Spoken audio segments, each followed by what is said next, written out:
É com alegria e satisfação que cumprimentamos os nossos amigos e irmãos do portal Escola Dominical com a gloriosa paz de nosso Senhor e Salvador Jesus Cristo. Estamos dando início a mais uma pré-aula, esta ferramenta que o portal Escola Dominical disponibiliza no início da semana para que os irmãos possam melhor preparar a sua aula da Escola Bíblica Dominical. Leiam a revista das lições bíblicas, assistam a esta pré-aula, leiam os textos de apoio que nós disponibilizamos no portal da Escola Bíblica Dominical. Vejam também as redes sociais do portal, no LinkedIn, no Twitter e no Facebook. Se o irmão acessar o site, você vai encontrar lá na página inicial os atalhos, os ícones do Twitter, do Facebook, do LinkedIn. O irmão pode entrar lá e o irmão vai ver que nós postamos dezenas de links de textos de apoio, slides e videoaulas de todas as faixas etárias do currículo da CPAD e de outros currículos da Escola Bíblica Dominical. Também no sábado à noite, às 19 horas, horário de Brasília, o irmão é convidado a assistir à transmissão ao vivo do estudo preparatório dos professores e amigos da Escola Dominical da Igreja Evangélica Assembleia de Deus, Ministério do Belém, na sede aqui em São Paulo. Se o irmão estiver aqui em São Paulo, o irmão pode comparecer lá. A reunião é aberta a todos, com estas normas sanitárias de distanciamento social, uso de máscaras, o álcool gel, com toda a segurança, e o irmão estuda a palavra de Deus. E durante a semana também disponibilizamos as leituras diárias, breves comentários em áudio, em que os irmãos terão um momento devocional e ainda se prepararão para a aula da Escola Bíblica Dominical. Mas a Escola Bíblica Dominical só se realiza quando a igreja se reúne, ainda que online. Mas a igreja precisa se reunir com interatividade para estudar a palavra de Deus. Neste terceiro trimestre de 2020, nós estamos aqui fazendo a edição especial da CPAD, que é a edição especial da reedição do terceiro trimestre de 1993, onde quando o saudoso missionário Eurico Bergsten comentou o tema avivamento, uma necessidade dos dias atuais.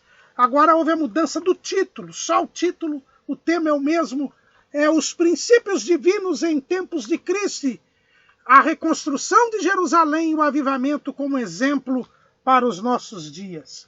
Nós estamos estudando os episódios do período da formação da comunidade do segundo templo, desde o término do cativeiro da Babilônia até o governo de Neemias, e extraindo dali lições a respeito do avivamento espiritual. E nós estamos no terceiro bloco do trimestre, onde nós estamos estudando a reconstrução de Jerusalém. E nós vamos estudar hoje a lição de número 9, como vencer as oposições à obra de Deus. Na lição passada, nós já vimos que Neemias tinha dois fatores que atrapalhavam a reconstrução de Jerusalém. Um fator era o inimigo externo, a oposição dos povos da terra, dos samaritanos, dos amonitas, dos arábios, dos moabitas. E o outro fator eram os inimigos internos, as causas da desunião. E nós focamos na lição passada o problema da desunião, dos infiltrados, dos falsos irmãos. O problema que gera o sentimento faccioso, a amargura, a inveja, o individualismo, o egoísmo, que faz com que se tenha divisões, se tenha partidarismo no meio do povo de Deus, e isto atrapalha o povo de Deus a realizar a vontade de Deus. Hoje nós vamos falar do inimigo externo. Nós vamos falar dos adversários, porque existe um combate entre o povo de Deus e os outros povos. Isso já acontecia logo que começou a história da humanidade. Nós vamos ver aí um embate entre Caim e Abel. Depois nós vamos ver o embate entre a linhagem de Sete e todas as outras linhagens. Depois nós vamos ver uma união para o mal quando da Torre de Babel. E aí Deus teve que formar um povo. E é este povo que aceitou ser propriedade peculiar de Deus dentre os povos, o povo de Israel, que por ser o povo de Deus, é combatido pelos outros povos, desde a origem. O apóstolo Paulo fala da oposição que já sofria Isaque com relação a seu irmão Ismael. E dali para frente, vocês vão ver sempre a descendência de Abraão sendo hostilizada, sendo perseguida. A história da perseguição dos judeus é praticamente a história da humanidade desde quando Israel apareceu. Porque é o povo de Deus. E o mundo está no maligno. E o príncipe deste mundo é Satanás, que quer dizer adversário. A palavra Satanás quer dizer adversário. Então Satanás sempre se levantou contra Israel, porque Israel é o povo de Deus. E ele movimenta todas as nações contra Israel. Hoje, o antissemitismo, é esse sentimento contrário aos judeus, é chamado antissemitismo, é uma característica dos nossos dias. Os judeus, inclusive, estão migrando cada vez mais para Israel por causa da hostilidade que eles sofrem. Na França, por exemplo, o número de judeus caiu radicalmente, principalmente depois daqueles atentados, em seguida aquele jornal humorístico Charlie Hebdo, depois uma série de atentados contra judeus. Os judeus franceses estão todos imigrando para Israel, porque cada vez mais a comunidade judaica vê que há uma hostilidade crescente contra os judeus no mundo. E isso nós sabemos que profeticamente só vai aumentar. Na segunda metade da grande tribulação, o anticristo vai fazer com que praticamente todas as nações se voltem contra Israel e queiram a destruição final do povo judeu, que será o momento da batalha do Armagedon, quando o próprio Jesus terá de vir para salvar Israel. Então, isto já acontecia naquele tempo. E acontece hoje com a igreja também. A igreja também é povo de Deus. E a igreja também é hostilizada, inclusive pelos judeus. Inclusive pelos judeus. A igreja ela é hostilizada porque é o povo de Deus. O próprio Jesus deixou isto bem claro.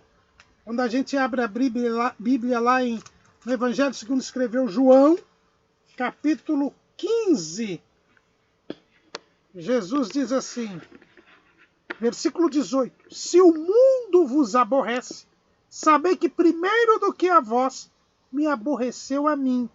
Se vós fosseis do mundo, o mundo amaria o que era seu. Mas porque não sois do mundo, antes eu vos escolhi do mundo, por isso é que o mundo vos aborrece. Lembrai-vos da palavra que vos disse: não é o servo maior do que o seu senhor. Se a mim me perseguiram, também vos perseguirão a vós. Se guardarem a minha palavra, também guardarão a vossa. Mas tudo isso vos farão por causa do meu nome, porque não conhecem aquele que me enviou. Então Jesus não deixou nenhuma ilusão. Nós, por sermos da igreja, por termos sido escolhidos por Jesus, por termos aceitado o seu convite de salvação, seremos perseguidos, seremos odiados. Que aborrecer quer dizer odiar. E com Israel não é diferente. Principalmente nesse período que nós estamos estudando. Porque o início da reconstrução de Jerusalém era o início da contagem das 70 semanas que trariam a salvação de Israel. Não nos esqueçamos do que Gabriel disse para Daniel. Daniel capítulo 9, versículo 24. 70 semanas estão determinadas sobre o teu povo e sobre a tua santa cidade, para extinguir a transgressão e dar fim aos pecados, e expiar a iniquidade, e trazer a justiça eterna, e selar a visão e a profecia, e ungir o santo dos santos. É contra isto que Satanás luta, contra a salvação de Israel, assim como ele luta contra a salvação da humanidade. Ele se opõe a este plano de Deus para a salvação do homem. E a reconstrução de Jerusalém, o Satanás sabia, porque Gabriel veio contar para Daniel. Então o inimigo ficou sabendo. E ele então luta, batalha, para que Israel não pudesse se salvar. E para que de Israel não viesse o Messias. Porque a salvação vem dos judeus. Foi como Jesus disse para a mulher samaritana. Israel é a mãe de Jesus. É a pátria mãe de Jesus. Como está lá em Apocalipse, capítulo 12. Apocalipse, capítulo 12. Versículo 5. Antes eu vou ler o versículo 1. E viu-se um grande sinal no céu.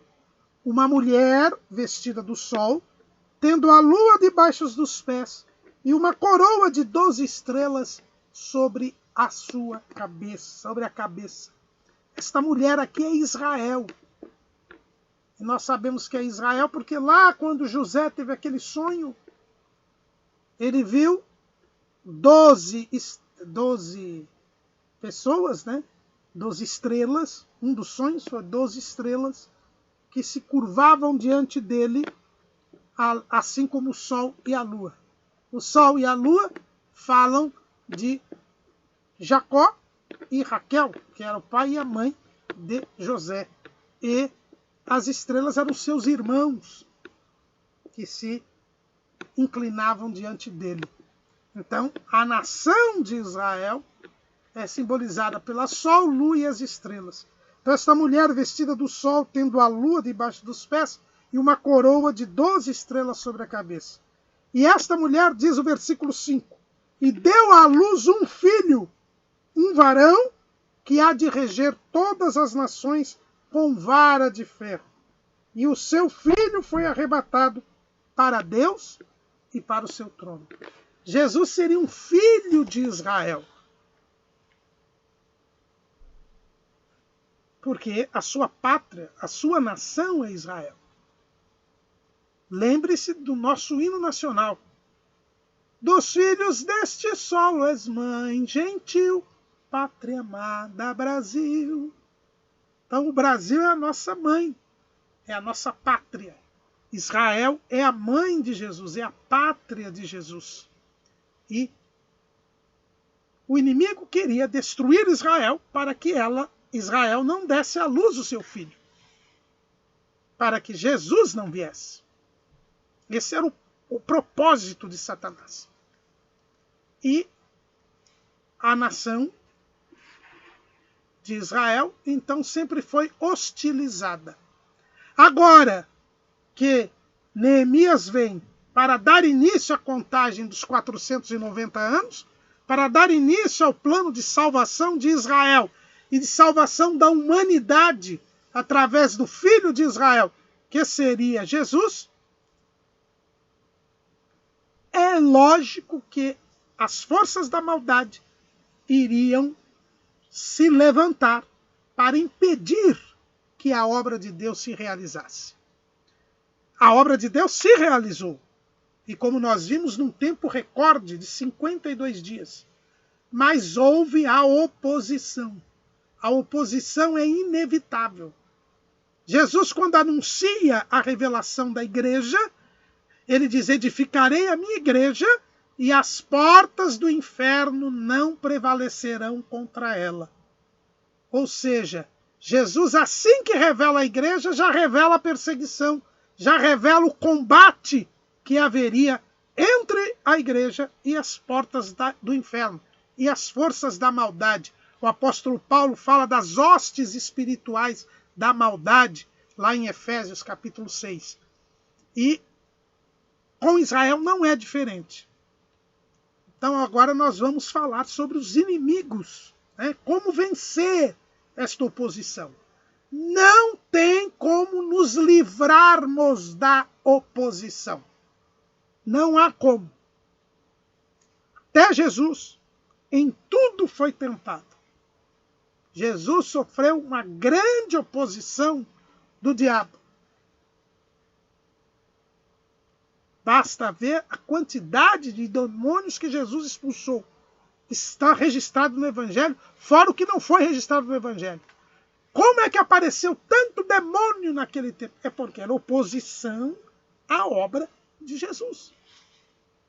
Quantos inimigos se levantaram contra Jesus?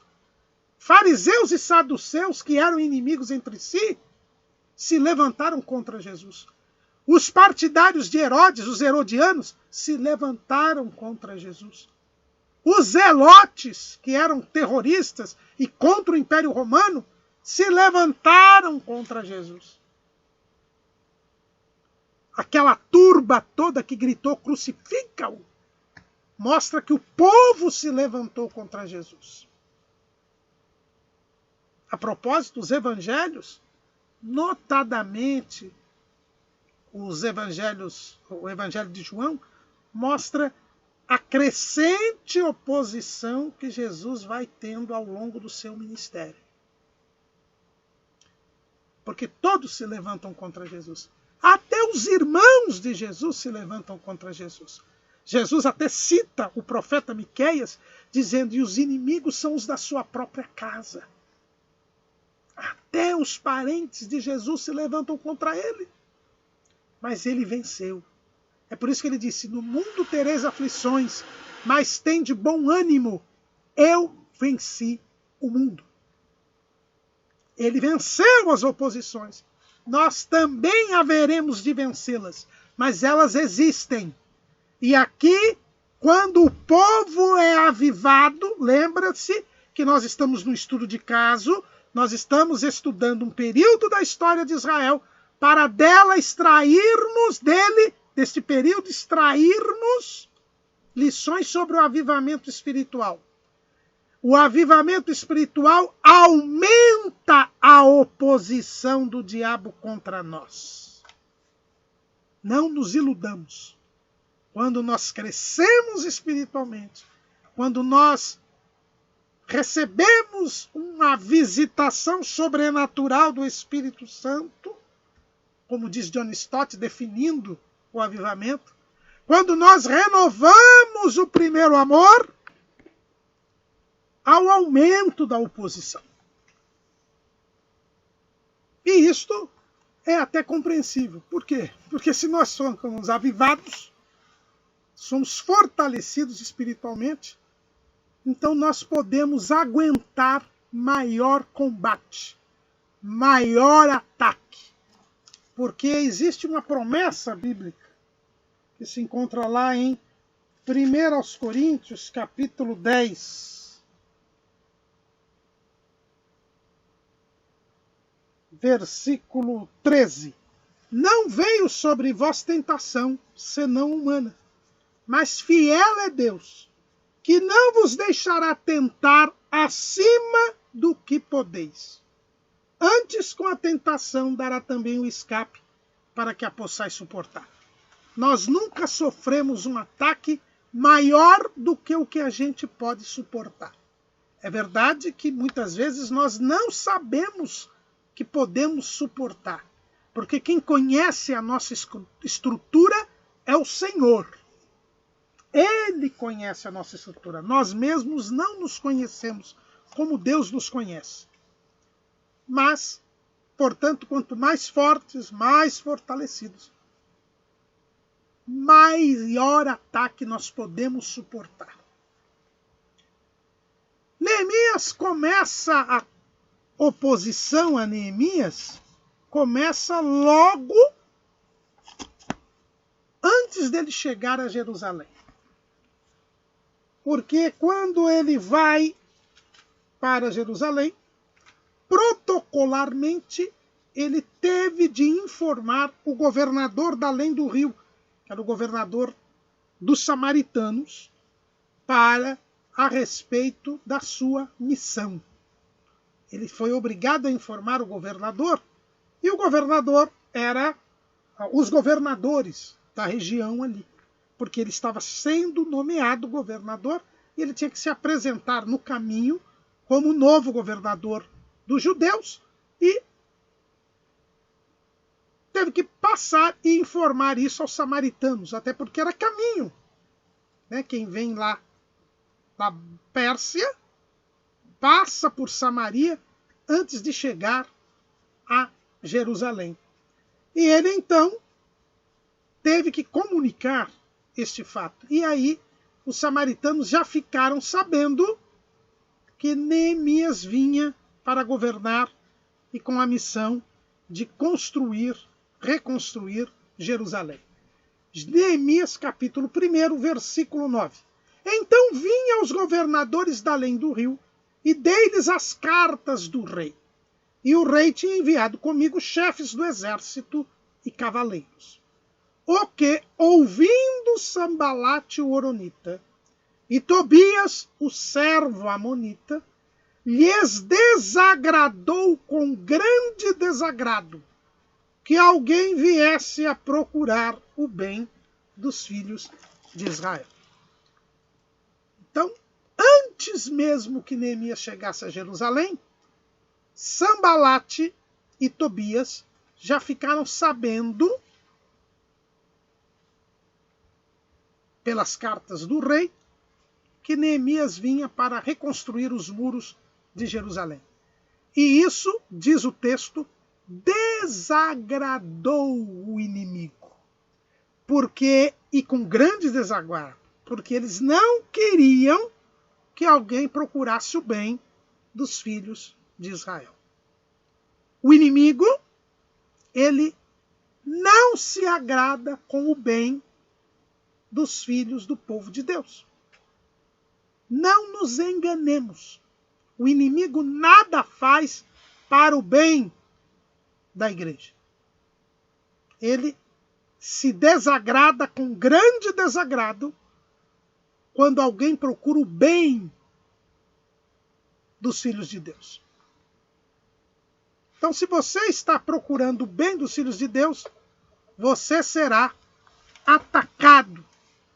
Você terá o desagrado do inimigo. Você nunca procure agradar o inimigo. É por isso que o apóstolo Paulo diz lá em Gálatas, capítulo 1, versículo 10, Gálatas 1 e 10,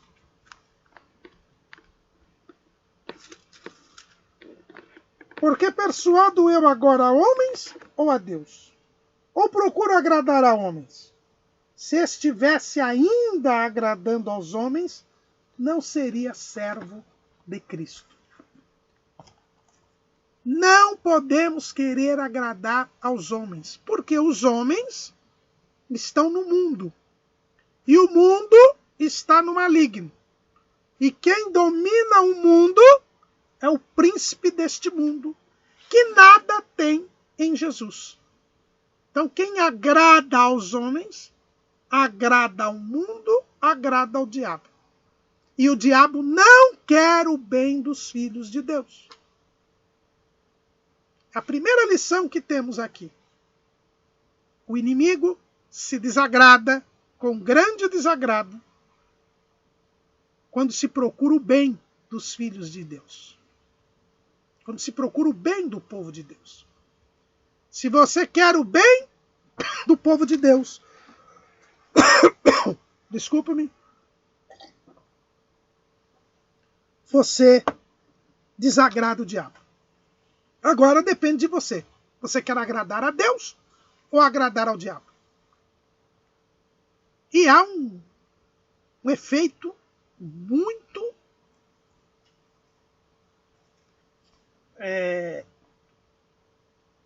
grande quando você agrada a Deus.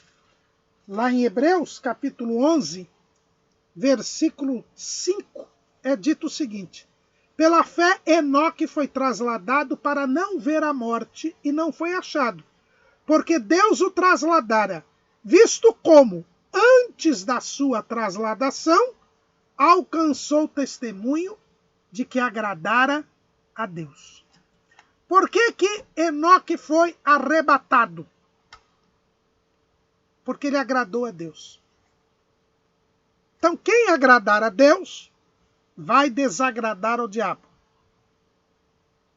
mas será arrebatado. Aqui, Neemias já desagradou o adversário. Sanbalate e Tobias, ouvindo que ele vinha procurar o bem dos filhos de Israel, já ficaram desagradados. Saiba disso. Antes mesmo de você começar a obra de Deus, querer o bem do povo de Deus, o inimigo já ouviu e já ficou desagradado. E por isso vai se opor ao que você vai fazer. Prossigamos aqui. Neemias se reúne com o povo, como nós já vimos, convence o povo compra a sua ideia e resolvem levantar e edificar a cidade, os muros de Jerusalém. O inimigo ouviu isto de novo. E não tem como você impedir o inimigo de ouvir. Eu abro aqui um parêntese para dizer isso. Tem muitas pessoas que dizem, olha, não ore em voz alta, porque quando você ora em voz alta, o diabo fica sabendo e, portanto, ele vai prejudicar você. Você não orando em voz alta, o diabo não fica sabendo a sua oração, mas o diabo vai ficar sabendo a movimentação de Deus. O diabo, ele vai saber quais são as suas intenções, quais são os seus desejos. Ele tem um grande sistema de informações. Veja bem que o diabo não lê a sua mente. O diabo não tem como conhecer o seu coração, porque ele não é onisciente. Mas ele tem um sistema de informações. Pastor Ailton Muniz de Carvalho, ele costuma dizer que o maior sistema de informações do mundo é o do diabo. São milhões de demônios a seu serviço. E ele tem todas as informações. Tanto que você sempre é tentado naquilo que você tem fraqueza. Eu nunca vi um ladrão dizendo que foi tentado com mulher. Como nunca vi um mulherengo dizendo que foi tentado com dinheiro. Porque o diabo conhece as coisas que são dos homens. Jesus disse isso lá em Mateus capítulo 16.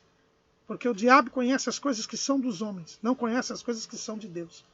Ele conhece o seu perfil, ele sabe o seu pensamento. Não o que você pensa, mas ele sabe quais são as suas inclinações, qual é o seu temperamento, qual é a sua personalidade, quais são as suas fraquezas. Então ele sempre vai ficar sabendo o que você pensa, o que você deixa de pensar, você ora em voz alta ou não. Agora, tem uma coisa. A oposição virá. Quando ele fica sabendo, ele já se levanta contra. Mas nós temos que enfrentar. Porque maior é o que está conosco do que está com o mundo. Olha o que está escrito lá no capítulo 2 de Neemias, versículo 19. O que ouvindo Sanbalate o Horonita, e Tobias o servo amonita, e Gesem o arábio, zombaram de nós, e desprezaram-nos, e disseram, que é isso que fazeis? Quereis rebelar-vos contra o rei? Aqui vem a primeira arma do inimigo. É a zombaria. O inimigo, ele procura usar a arma da zombaria. através da chacota, da zombaria, da pilhéria, da gozação, ele procura nos impingir uma imagem negativa. Ele procura abalar a nossa autoconfiança. Ele procura despertar em nós um complexo de inferioridade. Ele procura mostrar para nós a nossa pequenez, a nossa incapacidade, as nossas imperfeições. Porque o que é a zombaria? O que é o humor? O humor é expor alguém ao ridículo.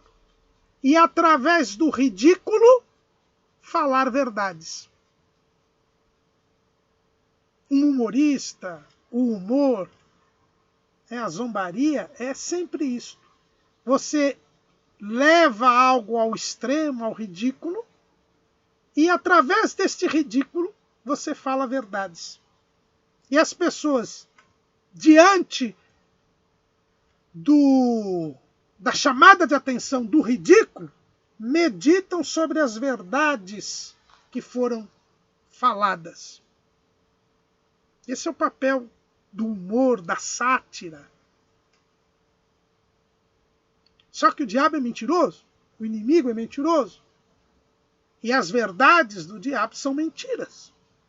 Mas através da chamada de atenção, através do impacto psicológico, sentimental e emocional que se faz com a exposição ao ridículo, as pessoas meditam naquilo que foi dito e tomam atitudes em cima daquela reflexão.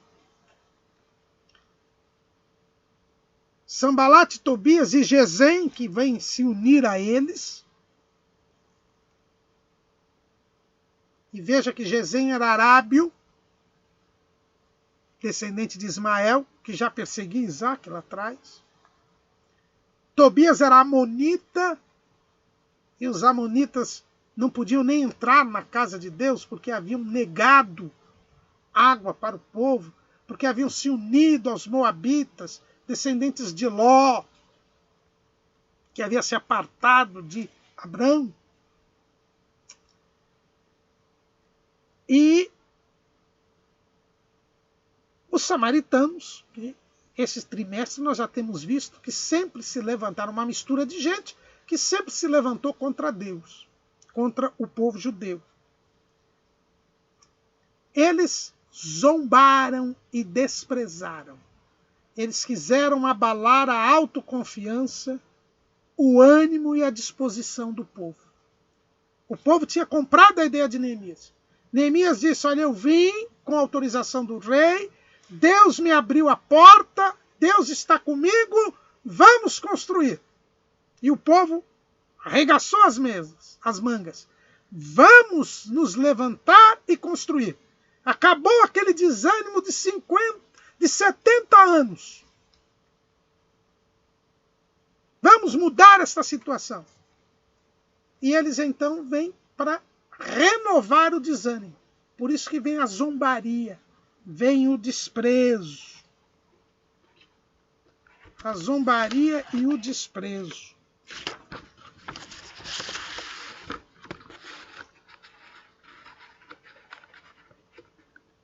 Querendo dizer, olha, vocês está 70 anos nessa situação. Mais 70 diante do cativeiro. Não tem como mudar isso. Vocês não têm condição de fazer isso. Olha aí quem são vocês. E aí se aumentam os defeitos, as fraquezas, as imperfeições, as incapacidades. E em cima de alguns fatos verdadeiros, o inimigo tenta nos desanimar, tirando conclusões que são mentirosas. É por isso que o apóstolo João, ele que não desanimou, o único apóstolo que não desanimou, que seguiu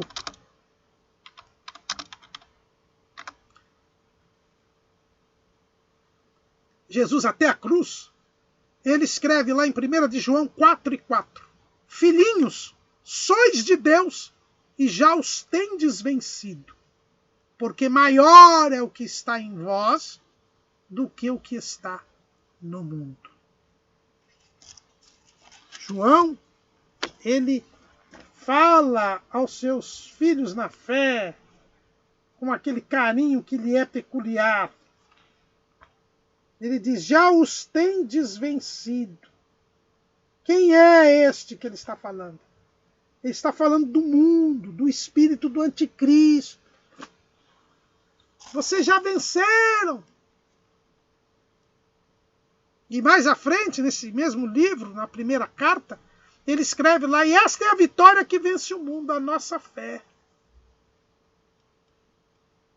Por quê? Porque você é bom? Porque você é forte? Não. Porque maior é o que está em vós do que o que está no mundo. Neemias, quando ele chamou o povo para reconstruir, ele disse assim, então lhes declarei como a mão do meu Deus me fora favorável, como também as palavras do rei. Neemias fez questão de dizer que ele não era o rei da cocada preta, mas que ele estava ali porque a mão de Deus havia estado sobre ele. Ele havia buscado a Deus em oração e jejum durante 3 meses. Deus lhe havia falado e revelado que ele tinha sido escolhido para aquela tarefa. Ele sabia que ele estava ali com a bênção de Deus, com a vontade de Deus, que tinha aberto as portas para ele conseguir a autorização do rei para estar ali. O rei que era o dono do mundo da época. Mas ele não se colocou como o principal. Não, eu estou aqui porque a mão de Deus me foi favorável. E é Deus que nos fará prosperar. Por isso que ele responde para o inimigo. O que ele responde? O Deus dos céus é o que nos fará prosperar. E nós, seus servos, nos levantaremos e edificaremos. Mas vós não tendes parte, nem justiça, nem memória em Jerusalém. A resposta de Neemias foi a inclinação para trabalhar. A resposta de Neemias foi: nós não somos nada, mas é Deus quem nos fará prosperar. Quando vier a zombaria, que é a exposição ao ridículo, para debilitar a nossa autoconfiança, para debilitar a nossa segurança, a nossa autoestima, porque a zombaria humilha, ofende. Não desanimemos nem olhemos para nós. Confiemos em Deus. Neemias não entrou no mérito se o judeu tinha ou não condição, se era ou não capaz, se merecia ou não o desprezo da zombaria. Ele só disse: o Deus dos céus é o que nos fará prosperar. E nós, os seus servos, nos levantaremos e edificaremos. E vocês não têm parte, nem justiça, nem memória em Jerusalém. A resposta à zombaria do inimigo, que é a primeira arma que ele levanta, é a confiança em Deus e a colocação à disposição do Senhor. Quando for zombado, quando for desprezado, quando for confrontado com as suas limitações, ao querer o bem dos filhos de Israel, responda com a confiança em Deus e com a disposição ao serviço, com a inclinação para trabalhar.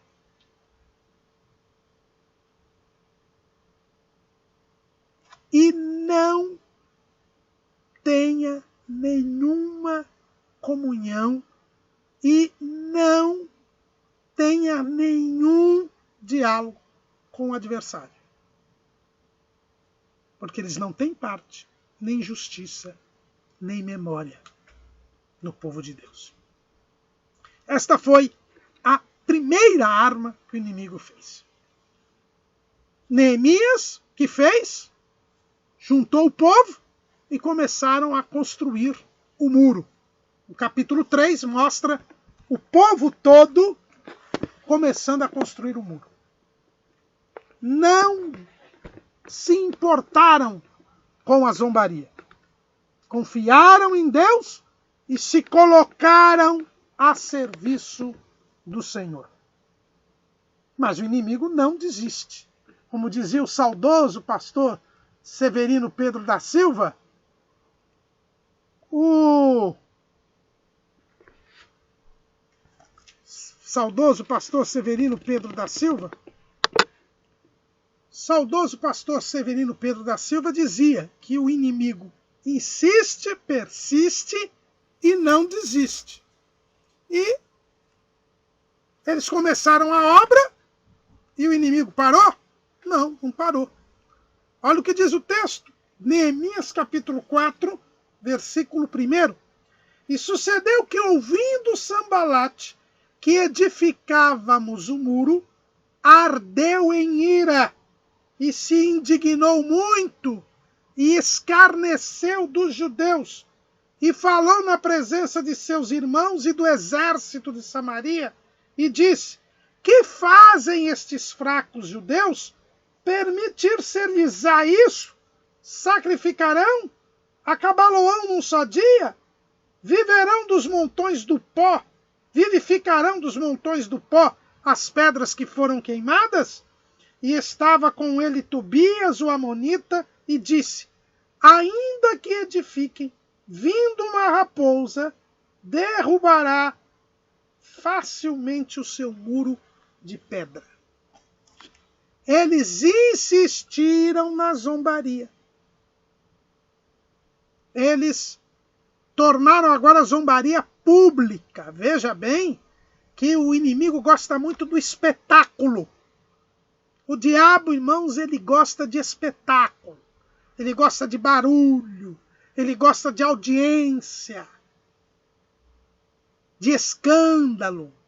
É por isso que o servo de Deus tem que ser prudente, comedido, discreto. Não podemos querer combater com o diabo usando das suas próprias armas. Jesus nunca foi de espetáculo, nunca foi de encenação.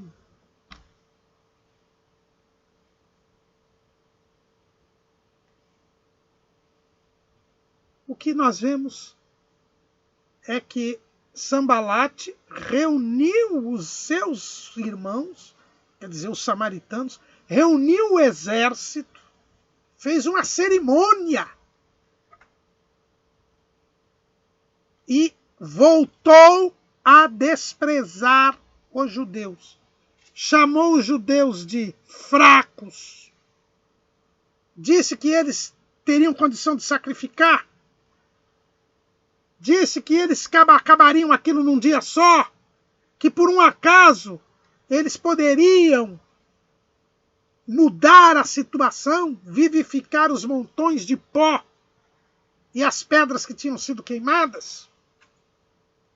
E o Tobias ainda fez coro com ele e disse: ainda que consigam edificar, não terá qualidade o que eles vão falar. Quando for passar uma raposa, o muro vai cair. Tentando minar a autoconfiança e a segurança do povo judeu. De novo, eles tinham feito um comentário mais discreto. Como não deu resultado, agora eles fizeram o comentário mais espalhafatoso, mais escandaloso, mais espetaculoso. O diabo sempre usa da gritaria, do espetáculo, da aparência. E nos dias de hoje, em que o audiovisual domina, a imagem domina, muita gente se deixa levar por isso. Basta ver agora, estamos numa pandemia, a doença é preocupante, mas a mídia criou um assombro, criou algo desproporcional. E o povo ficou todo assombrado e com medo. E é interessante, outro dia, pastor José Wellington Bezerra da Costa, presidente de honra da Convenção Geral das Assembleias de Deus, meu pastor, ele comentou que o povo vai no supermercado lotado, mas tem medo de ir para a igreja. Por quê? Porque o espetáculo que o inimigo levantou é para pôr medo das pessoas de ir para a igreja.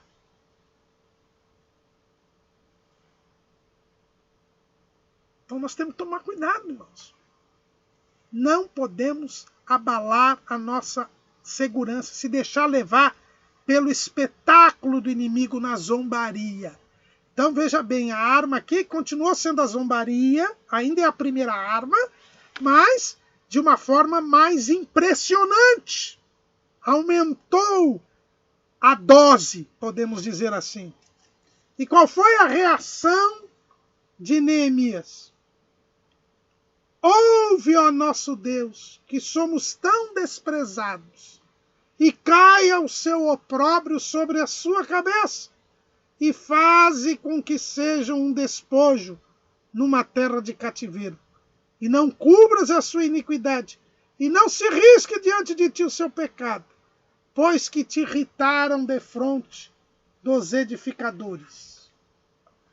Neemias orou a Deus. Neemias pediu que Deus fizesse justiça. Entregou nas mãos de Deus todas as ofensas. Porque eram ofensas contra Deus. Veja que ele diz, porque te irritaram diante dos edificadores. Nós aqui somos servos de Deus. Nós estamos a seu serviço, Senhor. A teu serviço, Senhor. Por isso, não vamos tomar as dores. Entregamos a ti. Faz justiça como tu desejares. É o que Jesus fazia. Pedro, que conviveu com Jesus, era do círculo íntimo de Jesus, ele diz lá em 1 de Pedro, capítulo 2, versículo 23, o qual, Jesus, quando injuriavam, não injuriava, e quando padecia, não ameaçava, mas entregava-se àquele que julga justamente. Quando foi ofendido, Jesus nunca assumiu para si a ofensa. Não procurou se vingar. Não ficou com o orgulho ferido. Não ficou magoado, não ficou ressentido. Entregou àquele que julga justamente. Se entregou àquele que julga justamente. Foi o que fez Neemias. Ele orou a Deus. Disse que as ofensas eram a Deus. E continuou trabalhando. Continuou trabalhando. Neemias 4:6. Assim edificamos o muro. E todo o muro se cerrou até sua metade. Porque o coração do povo se inclinava a trabalhar. Diante da zombaria espalhafatosa e mais intensa, diante das ofensas, das injúrias, o povo entregou-se a Deus e se inclinou a trabalhar. A resposta para a zombaria intensa foi a inclinação para trabalhar. Quando eles zombaram no começo, eles começaram a obra. Quando eles aumentaram a zombaria, eles terminaram a metade da obra. É isso que nós temos de fazer. Trabalhar. Fazer a vontade de Deus. Agradar a Deus. Não dar importância para o que falam. Tinha uma música, na música popular brasileira, que ele dizia assim: deixa que falem, que digam. Deixa que falem e que digam. É lógico que nós somos seres humanos. É lógico que isso nos machuca. É lógico que isso nos abala emocionalmente. Mas não cultivemos a mágoa nem o ressentimento. Não demos lugar ao eu. Entreguemos aquele que julga justamente e façamos a obra. Continuemos a fazer a obra. Foi o que fez Neemias. Orou a Deus, entregou o assunto a Deus e continuou a trabalhar. O povo foi atrás de Neemias. E o resultado é que metade da obra se aprontou. E o inimigo parou? Não. Ele não desiste, persiste e insiste. E sucedeu que, ouvindo Sambalate e Tobias e os arábios e os amonitas e os asdodistas, que tanto ia crescendo a reparação dos muros de Jerusalém, que já as roturas se começavam a tapar, iraram-se sobremodo e ligaram-se entre si todos para virem atacar Jerusalém e para os desviarem do seu intento.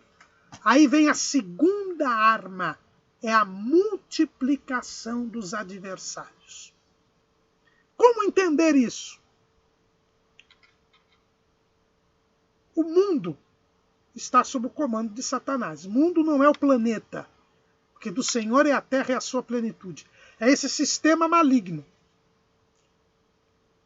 Ele está no comando. Como ele viu que os judeus não pararam a obra, com as afirmações dos samaritanos e dos amonitas, ele juntou outros povos, porque ele tem o controle dessas pessoas, dos seus agentes, dos seus instrumentos. Então ele traz outros adversários. Veja que o texto agora fala dos arábios, dos asdoditas. E eles então vão, aumenta. E aí eles se ligam entre si e resolvem atacar Jerusalém para desviarem do seu intento. Então aqui nós temos a outra arma, que é a multiplicação dos adversários, que é a declaração de guerra. Até então estava na zombaria, até então estava na brincadeira. Agora vem guerra. É a guerra contra Jerusalém. Tinham decidido atacar. Mas, primeiro, eles dão a notícia, que é para pôr medo. Eles dão a notícia para pôr medo no povo.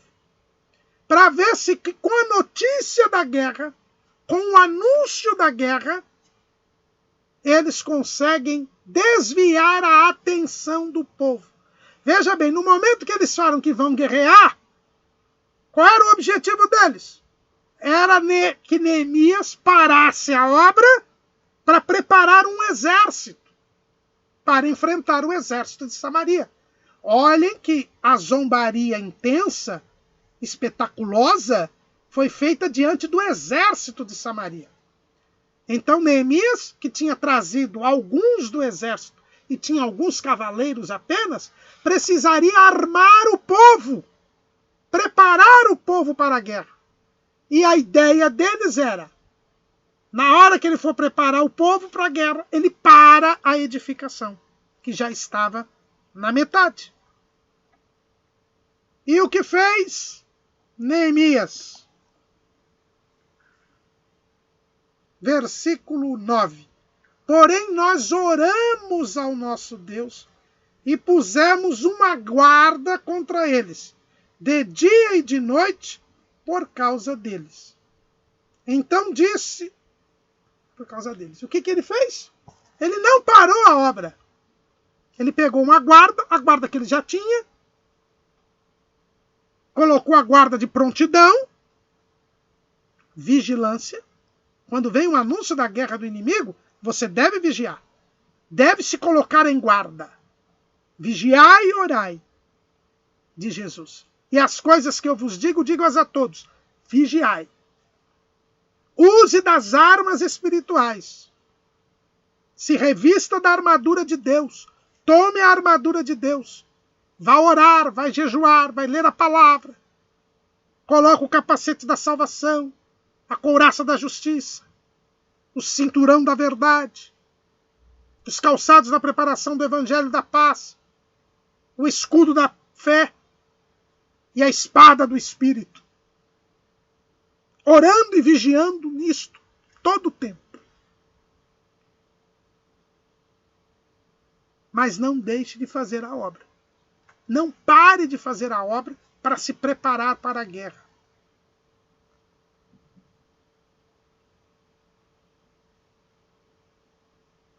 É assim que nós respondemos à declaração de guerra espiritual, a multiplicação dos adversários, que é a segunda arma do adversário.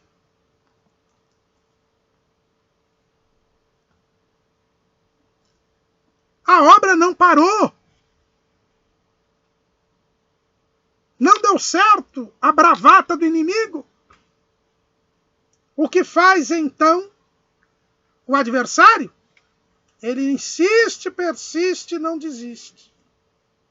Então disse Judá: já desfaleceram as forças dos acaitadores, e o pó é muito, e nós não poderemos edificar um muro. Disseram, porém, os nossos inimigos: nada saberão disso, nem verão, até que entremos no meio deles e os matemos. Assim faremos cessar a obra.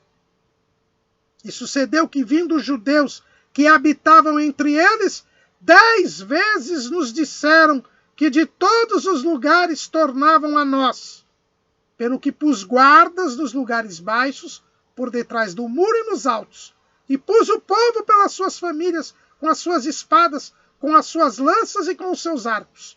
E olhei e levantei-me, e disse aos nobres e aos magistrados, e ao resto do povo: não os temais. Lembrai-vos do Senhor grande e terrível, e pelejai pelos vossos irmãos, vossos filhos, vossas mulheres e vossas casas.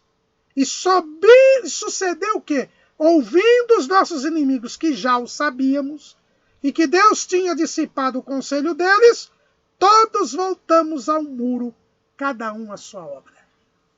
Vem a terceira arma, que é a oposição interna pelo desânimo e pelas más notícias. O inimigo aí ele vai usar os infiltrados. Aqueles que nós falamos na lição passada, aquele fator interno, agora ele é provocado pelo fator externo. Quando houve a declaração de guerra, Neemias pôs a guarda e mandou continuar a obra. O inimigo viu que a obra continuava. Então eles começaram a divulgar más notícias, começaram a usar pessoas infiltradas para desanimar o povo. Então, o que fez o inimigo? Havia alguns judeus que moravam com eles, habitavam entre eles. O que o judeu estava fazendo lá? Não era o lugar dele. Ele não podia conviver com aquelas pessoas. Eram falsos judeus. Judeus de etnia, mas não judeus espiritualmente. E eles vieram e começaram, Neemias diz que 10 vezes, eles começaram a trazer notícias alarmantes, dizendo o seguinte: olha, vocês já estão cansados, a obra é muito grande, vocês só conseguiram fazer metade, não tem condição, não vai dar para acabar, o pó é muito, e tem muita coisa para fazer ainda, não vai dar. E tem outra coisa, eles já estão armados até os dentes, eles vão vir aqui, e de toda, aí falava, tá vindo do sul, tá vindo do norte, tá vindo do leste, tá vindo do oeste, tá vindo de cima, tá vindo de baixo. Não tem como a gente, os soldados aqui, a nossa guarda é muito pequena, eles estão já todos preparados. Procuravam pôr desânimo e medo no povo,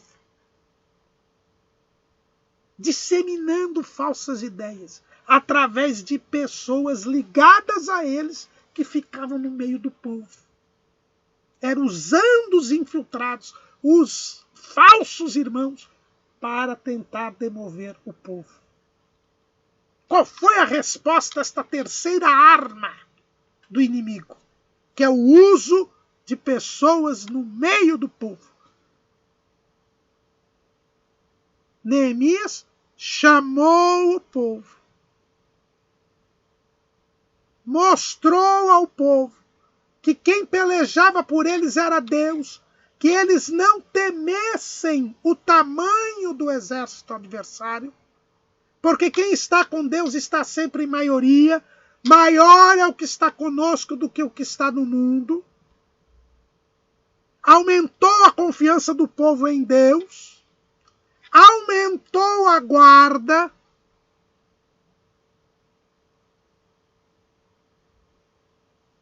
porque é importante também aumentar a guarda, aumentar a vigilância. Espiritualmente isso significa o quê? Quando você vê que há notícias, quando o inimigo começa a mostrar, a se manifestar, que ele vem com mais força, você tem que buscar mais a Deus, tem que vigiar mais ainda, ser mais cauteloso ainda. E aí o que acontece? Acontece que o povo aumentou a sua confiança em Deus, ficou mais tranquilo com o aumento da guarda e voltou para edificar. Todos voltamos ao muro. E aí o que fez Neemias? Qual foi o aumento da vigilância? Desde aquele dia, metade dos meus moços trabalhava na obra, e a outra metade dele tinha as lanças, os escudos, os arcos e as couraças. E os chefes estavam por detrás de toda a casa de julgar. E os que edificavam o muro, os que traziam as cargas, os que carregavam, cada um com uma mão fazia a obra e na outra tinha as armas. Ele não fez o que o inimigo queria, que é parar de fazer a obra para guerrear. Ele preparou. Os edificadores viraram soldados. Continuaram fazendo a obra. Numa mão tinha a ferramenta, na outra tinha a arma. E todos passaram a trabalhar armados. E Neemias incentivou e estimulou o povo.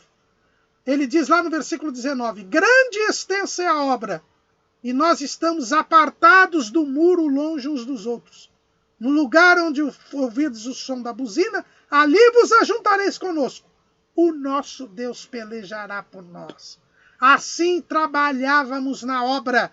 Metade deles tinha as lanças, desde a subida da alva até o sair das estrelas. Também naquele tempo disse ao povo: cada um com seu moço fique em Jerusalém, para que de noite nos sirvam de guarda e de dia na obra. E nem eu, nem meus irmãos, nem meus moços, nem os homens da guarda que me seguiam, largávamos as nossas vestes. Cada um ia com suas armas à água. O povo se armou e continuou fazendo a obra. O povo redobrou a vigilância, redobrou o esforço, mas não parou de fazer a obra. E o resultado é que o exército nem veio. O exército nem veio. porque eles estavam prontos para a guerra, prontos para a batalha, mas não abandonaram a obra. Foi assim que Neemias venceu as oposições. As 3 armas: zombaria, multiplicação dos adversários e o uso de infiltrados para desanimar e enfrentar e dar mais notícias. Qual a resposta que Neemias deu? Para a zombaria, Neemias reforçou a confiança em Deus no povo. E houve disposição para o serviço, a inclinação para trabalhar.